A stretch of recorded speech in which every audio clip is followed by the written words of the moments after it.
위원으로 보임이 됐는데 저희 출장 일정이 있어서 미리 사전 인사를 못 드려서 인사 겸 질의를 시작하도록 하겠습니다.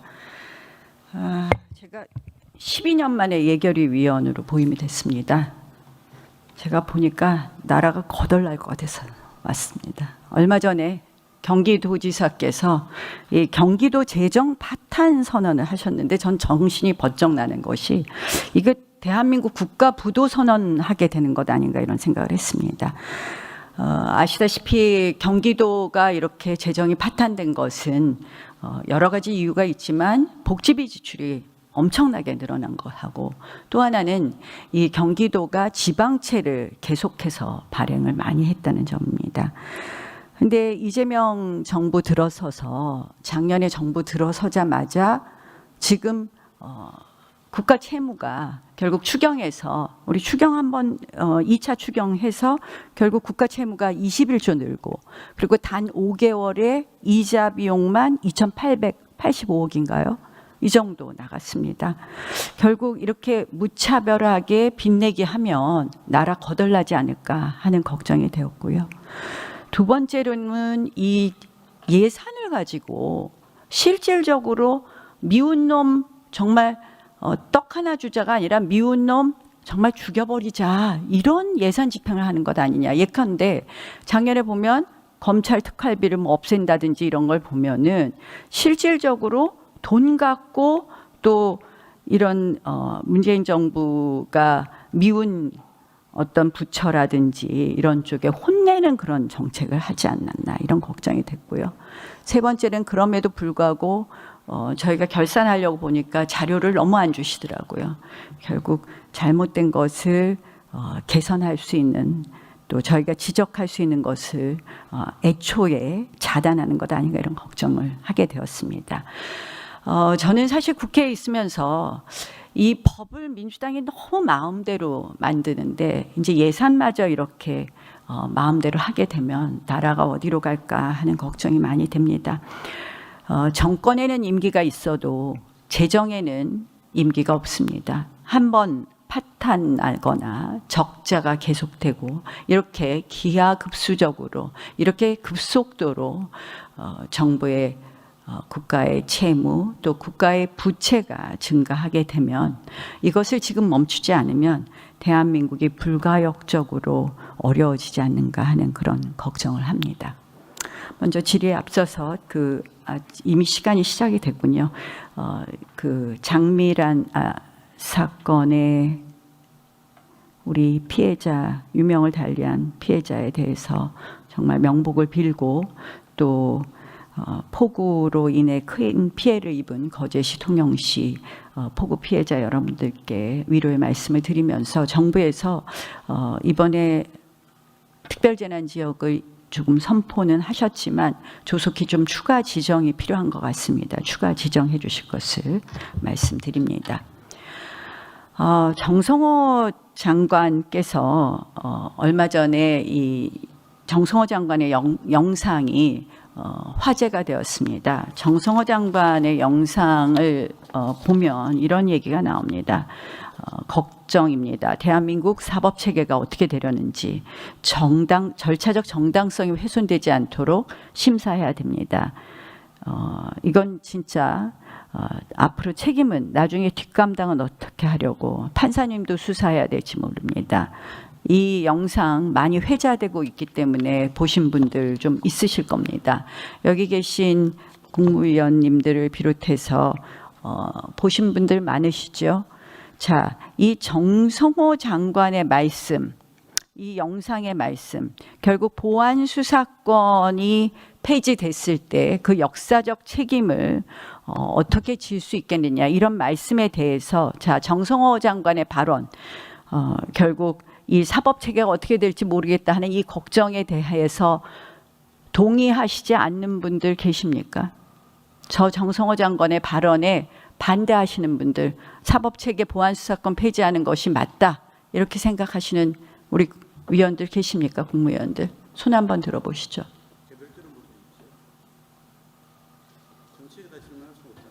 아니 제가 찬반을 여쭤보는 겁니다.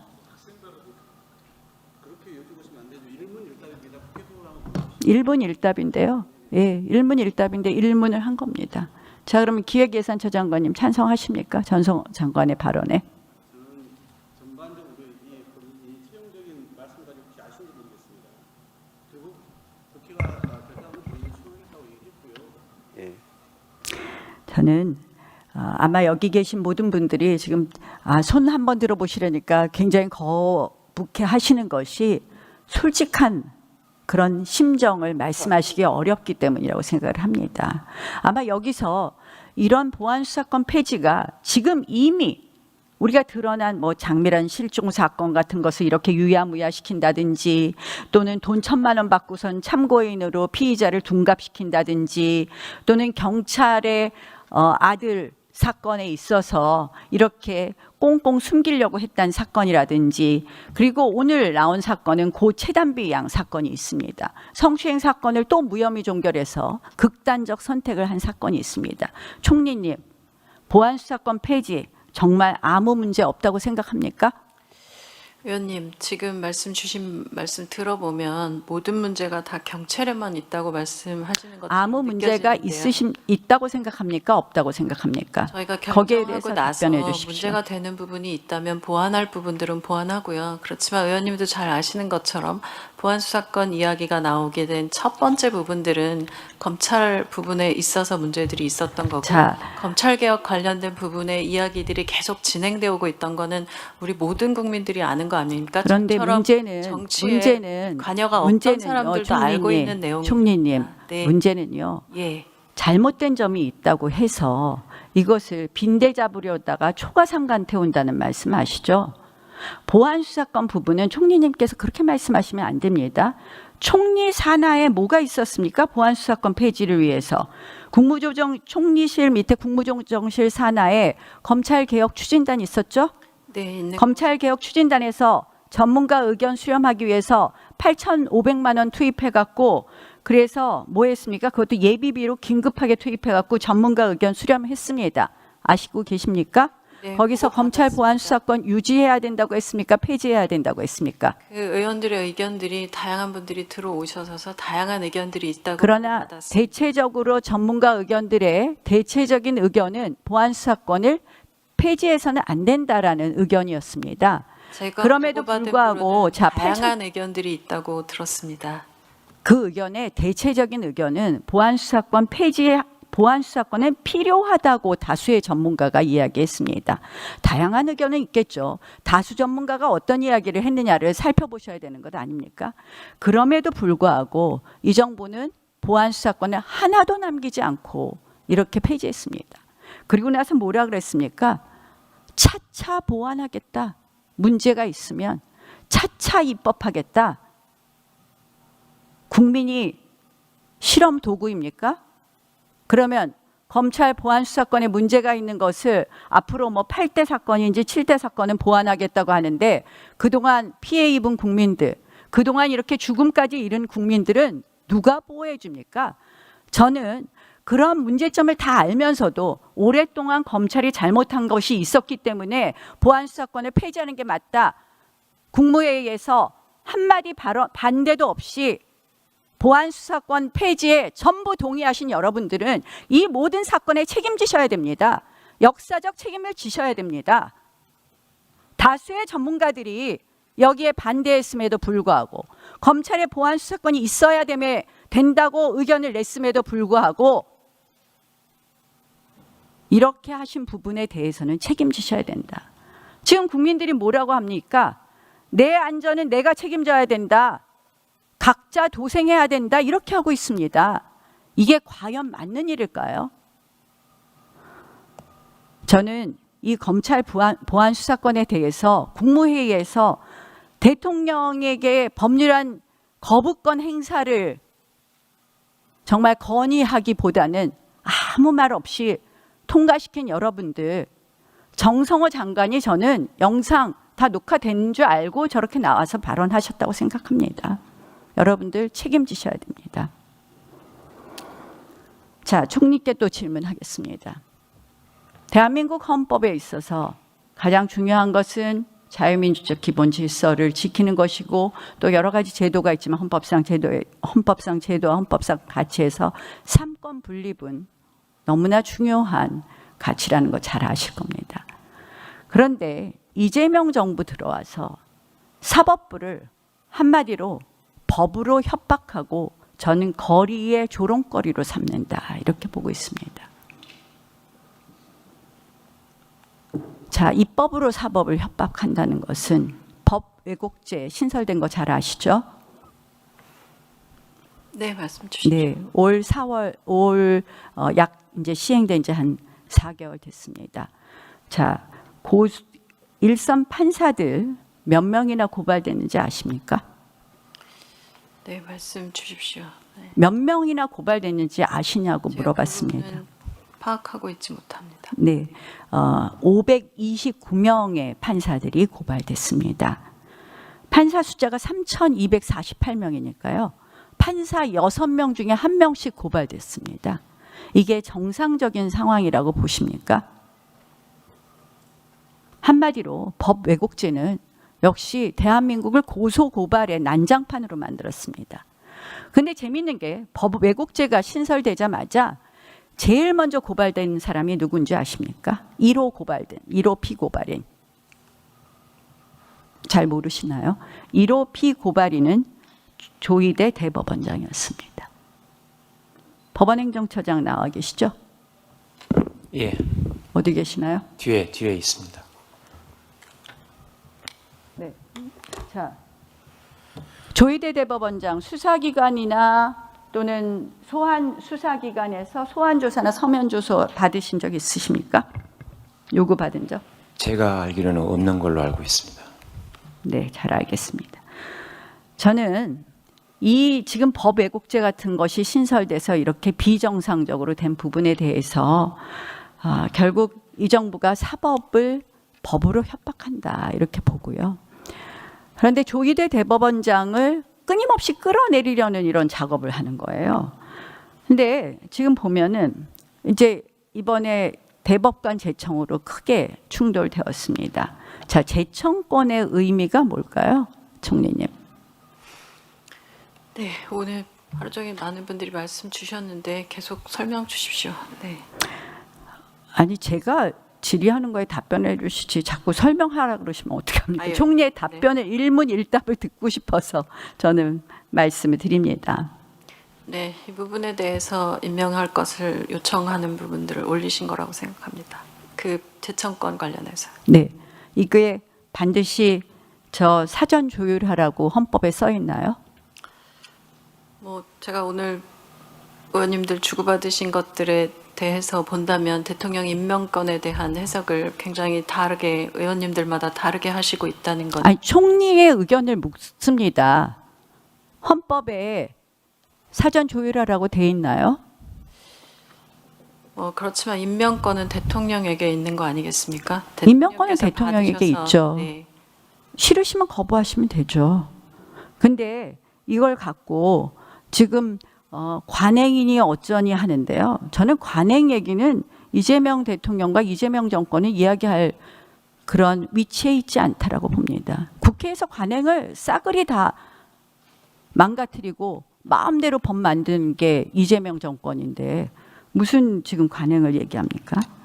저는 이 대법원장 사태 그리고 대법원장을 탄핵시키겠다는 것은 이번 이 일로 불거진 것이 아니라 법 왜곡죄 1호 고발 대상인 것처럼 이미 오래전부터 시작이 되었다라는 것을 말씀드립니다.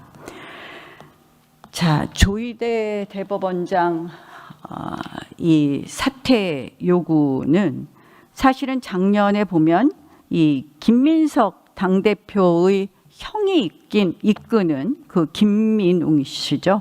그 촛불 행동에서부터 시작을 했고 그런 이 현수막이 지난해 추석부터 걸리기 시작했습니다. 다음 거 보여주세요.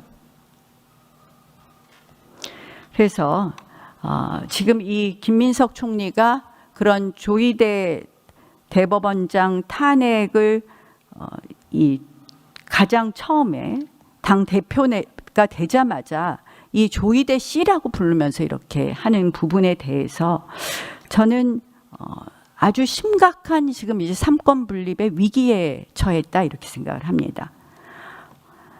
총리. 근데 이제 뭐 김민석 총리가 당대표가 되자마자 첫 번째 한 일이 조이대 씨라고 부르면서 대법원장을 끌어내겠다 그랬어요. 이재명 대통령이 바로 또 이 말을 하셨어요. 반부패보다 헌정질서 파괴가 행위가 더 심각하다 이런 말씀하셨는데 이 헌정질서 파괴 행위가 누굽니까? 누구를 말씀하시는 겁니까? 제가 뭐 당대표가 말씀하신 거에 대해서 제가 언급할 당대표 말씀 말고 대통령 말씀.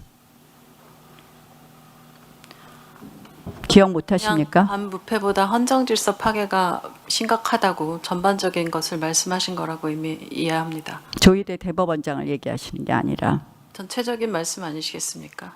저는 그렇게 읽혔습니다. 최근에 임명 재청권을 갖고 조이대 대법원장을 지금 이야기하는 거구나. 자, 저는 여권에서 지금 조이대 대법원장을 끌어내리려는 이유는 딱 두 가지라고 생각해요. 첫 번째는 대통령 재판 무죄 만들어라 하고 지금 협박하는 거고요. 또 하나는 지금 조이대 대법원장 임기가 내년 6월까지이니 그 전에 3월에 발효하는 대법관 4명 재청권에 올해 2명에 6명을 이재명 대통령께서 마음대로 하고 싶으신 거죠. 자, 헌법재판소 사무처장님. 대법원장의 대법관 재청권을 무시하면서 마음대로 대법관 쇼핑하고 이렇게 한다는 것이 저는 삼권 분립을 침해하는 거라고 생각을 하는데요. 조이대 대법원장께서 이렇게 재청하는데 협의 안 하고 재청했다는 이유로 탄핵 사유에 해당합니까? 104조 해석의 문제라고 생각을 합니다. 해석의 문제다. 답은 못 하겠다. 네, 탄핵은 탄핵 사유에 104조를 해석해도 이게 탄핵 사유에 해당합니까? 헌법 위반이 있습니까? 법률 위반이 있습니까? 네, 구체적인 사실관계를 모르기 때문에 제가 단언적으로 말씀드릴 수는 없습니다. 아니, 사무처장님. 네. 온 신문에 나온 얘기를 갖고 사전 조율이 없었다. 그런데 거기에 대해서도 답변을 못 하십니까? 우리 헌법재판소 사무처장으로서의 바른 태도는 아니라고 생각을 합니다. 자, 법원행정처장님께 말씀드리겠습니다. 저는 이렇게 지금 자꾸 뭐 대법원장을 흔들려는 이유는 두 가지 이유이다. 결국 이 재판을 갖고 자꾸 문제를 삼는 건데요. 저는 이 대통령 재판을 빨리 재개하는 것이 법원이 할 일이라고 생각을 합니다. 왜냐? 지금 재판을 중단했을 때, 대통령 재판을 중단했을 때 헌법 84조를 구체적으로 들은 재판부도 있었고 헌법 84조 언급 없이 취지로 헌법 84조를 언급한 그런 재판부가 있었는데요. 결국 불소추 특권에 해당한다는 것이었는데 얼마 전 7월 9일에 대법원 판례를 보면 불소추 특권은 이 축소해서 해석해야 된다라고 했어요. 불소추 특권은 소추를 금지할 수 있을 뿐이다 하면서 수사가 된다고 했습니다. 그러면 수사가 되면 반대로 재판은 되는 겁니다. 저는 지금 이재명 대통령 재판을 모두 재개하는 것이 사법부가 이렇게 지나친 부당한 압력을 받는 것에서도 벗어나고 그리고 법대로 재판하는 것이 사법부로서는 최근 7월 9일 대법원 판례를 존중하는 거라고 생각을 합니다. 법원행정처장님 검토하시겠습니까? 물론 이거는 각급 법원 판사들이 검토하는 것이지만 이 부분에 대한 제 의견에 대해서 말씀해 주시죠. 위원님께서 말씀하신 것처럼 각 재판의 진행 여부는 소송 지휘권의 문제로서 각 재판부에서 정할 문제라고 생각합니다. 그러나 제가 지적한 부분에 대해서는 실질적으로 불소추 특권을 소추 부분에 한정해서 해야 되는 대법원 판례가 있었던 건 맞죠? 그 대법원 판결은 수사 여부를 판단하는 알고 있습니다. 판례였습니다. 예. 그러나 그것을 뒤집어 읽으면 불소추 특권은 소추를 금지하고 있을 뿐이라는 부분이 명백히 있습니다. 저는 그래서 법원에서 이재명 대통령 재판을 무한히 연기할 것이 아니라 적극 검토하는 것이 오히려 이런 혼란을 조속히 정리할 수 있다고 생각합니다. 그래서 이 부분에 대해서 법원의 적극적인